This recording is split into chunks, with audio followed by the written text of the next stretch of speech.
All right. Well, financial stocks rose yesterday after big banks made it through the Federal Reserve's stress test. Yeah, but they're happy to have that over. Chris Bertelsen is Chief Investment Officer at Aviance Capital Management. Chris, good morning. Good morning again, Leah. Yeah, Daryl. it's good to see you again. Hey, the banks are really facing a tougher test next week when the Fed has to accept or reject their capital plans. It seems like at least the bigger names are well funded. Are you concerned at all right now?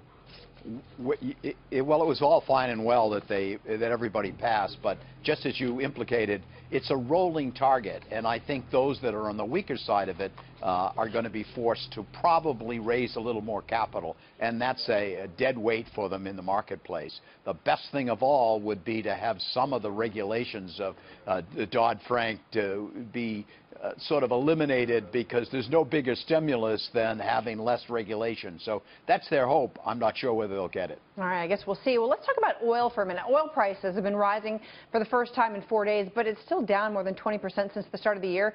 So what's your outlook for oil, and do you see the oil slide creating an opportunity for investors?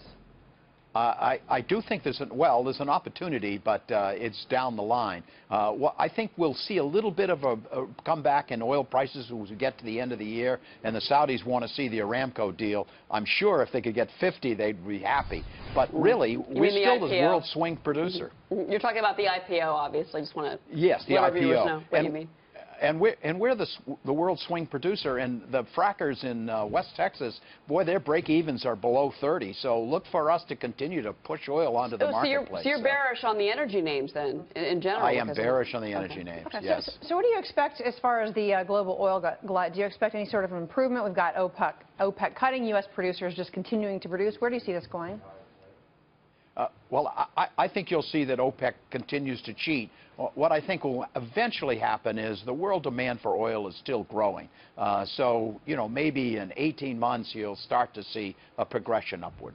I was looking at some of the sectors that were actually doing well yesterday as we were watching what was happening in D.C. You had real estate, that sector doing well. Of course, healthcare. Are there any sectors that we're not looking at this morning that you think we should pay attention to? Well, I still think that technology has a way to go. Cheap tech makes an awful lot of sense to me because that's where there's real growth. It's so hard to find real growth in consumer names. Certainly the old franchise growth companies are really struggling. So I think technology still should be at the front of the table. All right. Well, thank you, Chris. I guess we will see. Nice to see you this morning, and happy Friday.